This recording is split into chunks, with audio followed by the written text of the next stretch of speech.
Hello everyone, I'm Havoc, and this is Factorio Space Exploration Plus. We are back over here at our automated rocket delivery system area, and I've made some improvements to things over here. So you'll probably notice here I've already got a few rockets ready to go, and I set up the train delivery of resources over here. So far we have our iron, copper, and stone. The first three kind of base resources that we're going to need, and they are flowing in. So if you look at this, that's completely full of iron plate. Now you'll see there is logic, right? There are green wires running to each of these to control what goes in at what time, because the process of doing this automated can get gummed up if you don't have signaling done just right. So what I have down here for our mini loaders is that if the cargo rocket section or cargo rocket completed signal is present, is greater than 0. So if it says, hey, the cargo rocket has been completed, then it will load the resources in. Before then, though, if I were to come over here to steel and put it on the line, you'll see it just backs up. It says, okay, you can't go in yet. This cargo rocket has not been completed. Some of the sections are in there, but not all of it. It has the space capsule and it has the sections, and so it's good. Now, on the upper side, the top side here, I have the mixed belt with the cargo rocket sections and the space capsules. I do believe that's what that's called again. Hold on, let's look at this. Yes, space capsules. And what we have here is that this filter inserter is grabbing cargo rocket sections if there are less than 100 in here. So once it puts the 100th in, it will no longer grab any more to put them in. So it doesn't start filling the cargo rocket with cargo rocket sections. It will stop. And then this one says, hey, only put one space capsule in. As long as there's less than one space capsule, grab it and put it in. And it will read this where it says space capsule 1 of 1. It doesn't need one in the actual inventory. It reads it and it says, hey, there's already one in there. Don't grab any more. Same thing, like I said, for the cargo rocket sections. It'll build the rocket and then it will read there's 100 in there. And you'll see these aren't grabbing any more cargo rocket sections. They're passing down to the next available rocket. Now, I am just requesting from what I've been building, which is really, really slow. I am not utilizing our builds just yet, because I wanted to test all of this out and make sure I got things going. And I did go back and read comments on several of the older videos before I started revamping this, and I have changed our signaling here so that this is looking for an iron plate signal of 1. And once it gets that, it'll send the green signal. And this will be set to launch with green signal and fuel full. So when it receives that signal where it says, hey, iron plate equals 1, this combinator says, okay, it is now okay to send the green signal to this cargo rocket silo, which will then launch to its destination, which is iron plate in novice orbit. So that is fully set up. And in space, if we look at novice orbit, hold on here, what are we doing? Novice orbit, and we view the surface. There's not a lot going on here because everything's kind of at a standstill waiting for me to get this all set up. But up here, I have our landing pad sending a signal over to this combinator. This combinator says everything must be less than or at least equal to 0 before it will output a value of 1 to the iron plate signal. So what happens is this not only has to be empty of iron plate, but also has to be empty of the cargo rocket sections, cargo pods, and space capsules, in case this were to ever back up for some unforeseen reason that I didn't do, getting those out of the way. If I were to just say, hey, when iron plate gets below 0, launch another rocket, what would happen is if there was still a space capsule or a pod or a cargo rocket section sitting in here, this would not be valid, and it would try and launch a rocket and it would just explode. And that's not what I want. So I have it saying everything has to be equal to or less than 0. So there's to be nothing in this pad. Once it's completely empty and it can receive more cargo, it will output a signal of 1 to iron plate, because this is the iron plate landing pad, and that will be transmitted back to the surface. And when it's transmitted back to the surface down here, it says, hey, iron plate equals 1. That means I need to launch this rocket and send iron plate up to the orbital base. And that setup is semi-foolproof. So if, say, the power, like a commenter said before, if the power runs out in my orbital plant, it's not going to send a signal down here for this to launch. And if the power is out down here, it cannot receive the signal to launch anything up either. So either way, if something happens in space or something happens down here on the planet and we run out of power, we don't have rockets launching like crazy, blowing up and missing their landing zones. They go exactly where they're supposed to go. And I've been working on the delivery of our resources down here. This is fully completed, so if we come around here, we'll see how the train goes. It comes around. Like I said, I'm just going to end here, and if I need, this is 16 different resource types. If I need more than 16, and or when I need more than 16 types being sent into space, I will simply copy this setup and plop it down, maybe even right next to this. I may landfill the lake here in and expand it. I will have to put up some more walls before I landfill all of this in. Looking at that, I have cleared this out, but I'll have to claim more land if I choose to go in that direction. But down here you'll see I have 2 iron, 2 copper, and 2 stone trains. So there's one currently waiting to be emptied, and there's one sitting in the stacker for each of the resources. And this comes around. I had to do some weird stuff down here with the tracks because of how I built this.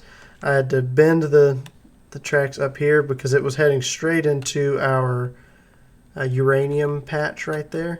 So I had to bend it up and come around, and then I got something weird going on over here. So I didn't think about this when I was setting it all up. But I am using right-hand drive tracks. And the way this was coming down, this is where the trains go to load into the stacker, and this is where the trains come back. So I couldn't just run, 2 lanes clean and easy because it's opposite from this area, which is kind of a silly thing on my part that I didn't realize till I got to this point, but it's okay. I dropped down our little Celtic knot intersection here and then simply used the correct drive directions coming out of it on this side or into it on this side and hooked that up to our line, and that's how we're getting our trains over here now. I need to get more resource types over here, so I need to continue adding in. I need to get a steel train and move on down and get each of the resources here, but also at the speed that this is going, it takes a very long time to get a rocket built. So even if I get all this set up, I can't utilize this build until we properly set up our cargo rocket pod, our cargo rocket section production, and our space pod space capsule production. And that was going to require us to get resources over here to this build. And we are looking at a few things, none of which are hard to come by. I just need to get them over here. And for now, what I'm probably going to do is just belt it over. I am going to be building, like I said, I'm going to be breaking a lot of this main base section down into more modular builds moving forward. And so I'll probably have a train with all heat shielding coming and all rocket control units and this, that, and the other. But right now, I don't have that. So what I need to do is take these out and run them over. So I'm looking at how I'm going to do that in a neat and orderly fashion. So let's just start with the first one, which is right here. Our rocket control units. One thing though is I don't want a double belt of this coming out. So if we're going to achieve less than a double belt out, this is a mess over here. I think what we're going to have to do, something along the lines of that with an underground belt for that coal, and then side load onto this underground belt to get one belt's worth out. And then we can probably underground heading north out of there to come up to here. I think that'll work just fine. And then we can side load something else like heat shielding or low density structures onto this same belt. So let's go ahead, turn it going up. Oops, didn't mean to go that far. Let's take those and throw them back into storage. Perfect. Now, what's the next closest thing? Low density structures are right here. So we just need to sneak through here, which I can probably yank a RoboPort or two out here to give us some room. And then can I clear all of this? No, I cannot. Okay, so we'll need to underground the batteries right here. And that gives us just enough length to squeak by underneath here. And I can drop one of those RoboPorts back. I don't want to take too many up. I've got, let's see, 13,429 logistics robots.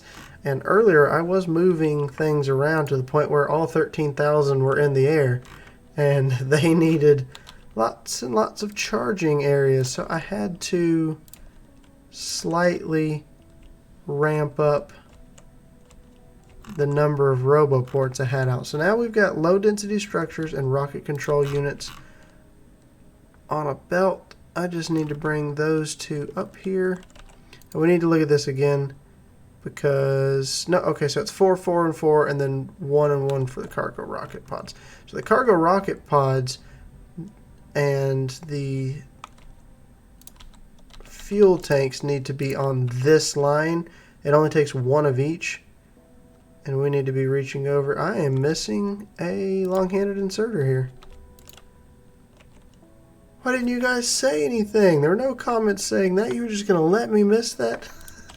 I'm just kidding, by the way. I put it in there. So now that needs to be our cargo rocket section, or let's see, cargo pods. Where are they at? Let's just look in here. Cargo pods and our fuel tanks, rocket fuel tanks and cargo pods need to be there because it takes one of each. And then the others it takes 4 of. So we are going to just run this belt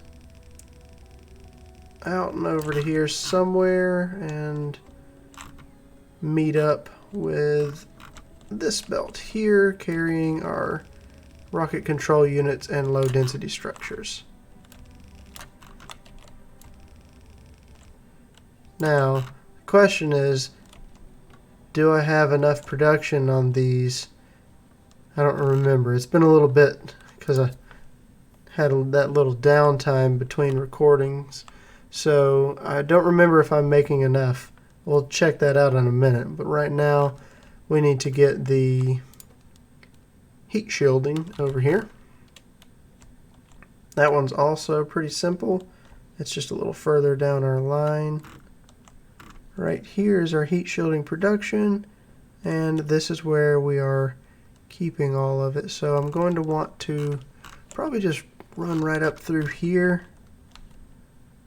If I drop one of those. Can I make it past all of these? Looks like I can. So we are going to go ahead and run that out now. Here's the thing though. This is giving me that double line and I don't want that. So we're going to have to do something here. Let's move this RoboPort. We're just going to drop it on the other side here. So how are we going to do this? I think we'll do something along the lines of that and that. And that way we have only on one side our heat shielding. And we're going to need to sneak out and over here. And I have RoboPorts just everywhere.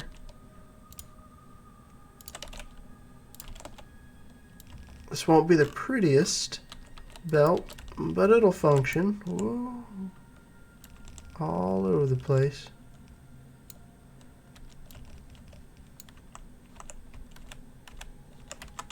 Let's get that. Yeah, I only want the one side. There we go.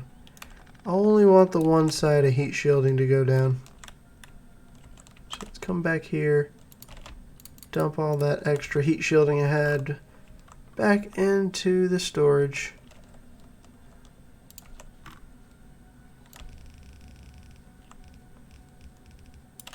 And then let's see. There's no need to underground anything here. I can just turn it and bring it up because it's just going to meet up with this top side right here.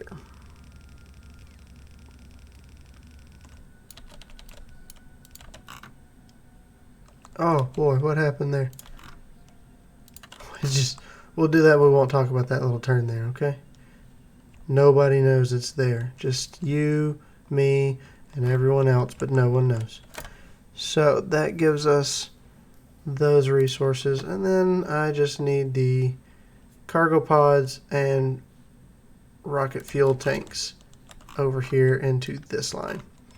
Now, as we talked about in the last video, I don't want to build all of those things all the way down here and then move them up there. That seems really, really silly. So what we're just going to do here is make a blueprint of this and move it up. And then we will swap around how resources come into this. So I think I'm going to do something like this. And the reason for that is we are going to turn the output belt here around because these are our two resources. And we're just going to bring them right up. And then I can feed the resources they need in from this other side. So I just need to cut that out. I don't need that. And now I just need to figure out what inputs went where. So this is obviously iron plate here. And we have plenty of iron plate coming down here. In fact, this one specifically dead ends right here. So if we could maze this thing out of here some way, it would be perfect. And I think we can get away with, oh, just barely. That's working out perfect. And what we're going to do is just turn that and then do that. There we go. Cleans that up. I'm making use of each of these. And I think we can underground somewhere right along in here. The spaghetti is just an absolute mess. But I want to get these producing much faster. Let's see, I needed that right here. Then I need to supply power to this. which I should be able to do relatively easily. Right there. Alright. It's looking good. So now, what do we need coming from these other areas? Let's take a look right down here. We need steel and red circuits, and that's it. Steel and red circuits finishes this build for us. So we need to get steel right over here. Again, sneaking these things out is going to be a little bit of a pain. Well, you know what I might do is just kinda, I'm not going to need this anymore. I'm going to be ripping this build up, so we're just going to steal the lines that were previously feeding the build down there and bring them up here somehow. It'll be a mess for just a minute.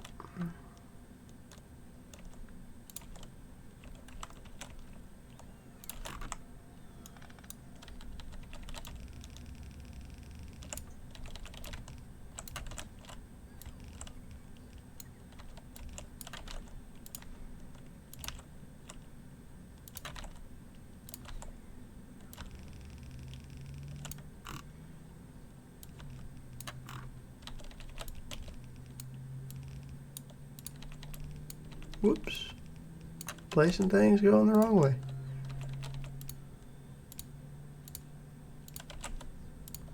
Alright, why do I have one red belt? That's strange. Let's get rid of you. Toss you in the logistics system. So I need just steel over here, reds and steel here, correct? I come down here. Yes, so I need reds and steel going down that center line, and then the steel just continues on. So what I can do is just have the reds dump directly side loaded on, and then have the steel come up to here, split it, side load, and continue right over here. Wow, I lined that up without even meaning to. I mean, I totally meant to do that. That was all part of the plan. And with that, we should see everything start flowing, which means cargo pods, or fuel tanks and cargo pods, right? That is what these are called? Yes, okay. Yes. Rocket fuel tanks and cargo pods are now flowing freely up here. Now, the question was, did we even need these beacons? Let's see, what are we getting here? 1.3 a second. And how many do we need? 1.75 a second. So I do need a little bit more. Another question is, can I afford a little bit more? So I need 1.3 pumps a second. And the storage tanks, how are we doing on the pumps? Oh, yeah, we are good there. What about storage tanks? Definitely good there, so I'm not seeing any reason why we can't just ramp up production by adding some speed modules in. We're making 10 per second here. Yeah, there's absolutely no reason not to add a few speed modules in to each of these, and then see if that gets us to the 1.75 that we need. 1.5, so let's do just a couple more. I don't want to put more in there than I need because it ramps up the electricity cost. 1.7. I think if we probably add one more to each of those, that might get us what we're looking for. Almost. Yeah, we'll just add one to each one of these. And this should be more than the 1.75 that we need. Absolutely, it's 1.8. So that is now going to be producing more than enough to feed it, as long as I can bring enough iron in here. And that's a good guy. You know what? I wasn't even looking at that. What's this going to take? 80 per second. Oh boy. Yeah, that ain't going to work. Okay. Yeah, items per second. 80 items per second, but that is to produce 10. I don't need 10 per second, right? I do need 7.2. I need pretty darn close. I can't do this off of one iron line. Okay, so with that in mind, let's come down here and look and see. This one isn't really moving at all. Where's this going? Oh, that's that's because it's what was heading down to help out. So what we're going to do is we're just going to divert that line to double up with our new setup. I can also tear all of this down now. The old setup is obsolete and does not need to be in use. Now that we have this going, this works out great because now what I can do is just feed that in like so. Now we're going to end up with 2 lines, right? And 2 full lines, that's 90 per second. I won't be using the full 80. It'll be a little bit less than 80. And then this is using... I don't need that full amount. Okay. I think this should be good. We're going to keep an eye on it for just a second over here and see if this is producing enough. Okay. So what's going on here? What are we lacking? Electric motors.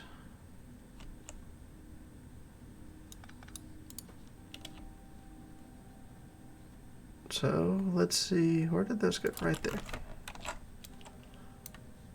We need 9 electric motors per second over here. So we just need to ask for more than 100. Let's ask for 400. 400 brought in. And then we're going to do the same thing here with the fast inserters. Just bring 400 over here to this setup. Now we're still not getting these fast enough, and that's looks like it's because we're not putting iron into the machines fast enough. That's a simple fix. Throw a few more inserters on there. But the only issue with this is now it's kind of front loading the workload on these first couple of machines, sometimes the third, and then this fourth one's not really working. But hey, if these are building at maximum and this one picks up a little bit of slack and it works, it works. So we'll give it a second and see. Yeah, because I'm only sending 45 iron. Is this one flowing nonstop? It most certainly is. I may need to bring a third iron line over here to get this working perfectly. This thing is going to churn through some iron. But what's going to happen here is that this will back up. So I don't need this production running maximum all the time. I need it running some of the time. Oh, and we can also stop requesting these items. I am making them here now. So eventually, I mean, wow, holy cow, look at this thing go. Yeah, this is knocking it out. These rockets will all be built, and this is going to back up and not need so many. And like I said before, when we were designing all this, to begin with, I know that I'm not going to need the maximum output that this build can handle. It will be later down the road when I need to revise that. And I can look at doing more. And I'll be able to do more because I can bring entire trains of resources in just to build these components later on. Which means I'll be able to make a modular build that makes these. And then I can just bring these over here and unload fuel. What are these called again? Goodness gracious. Rocket fuel tanks and cargo pods directly here and offload train loads of them here. So that's the future goal. This is functioning now. You know, I wonder if I can do with snagging just a little bit of iron from that side to help this out here. We're going to steal from that split to help with this split. But we'll see what happens. However, I think that's going to be it for today's episode. We got a lot done. I've done some stuff in between recordings. I wanted to get y'all caught up on that. We just got this build functioning, and we're getting rockets built like crazy over here now. Once these are all really working, I will hook up the fuel so that they can start filling up. But I want to make sure I select destinations before I let the fuel flow in to make sure. So I think it's default just to orbit. Actually, yeah, it's defaultly just to orbit. So I can go ahead and hook up the fuel and just let it run. I've got lots of it. But that's it for today's episode. If you liked it, feel free to hit that like button. I really do appreciate when you do that for me. And if you are not subscribed to my channel and you're enjoying my content, consider subscribing so you'll see all my videos when they come out. And I will see you all next time.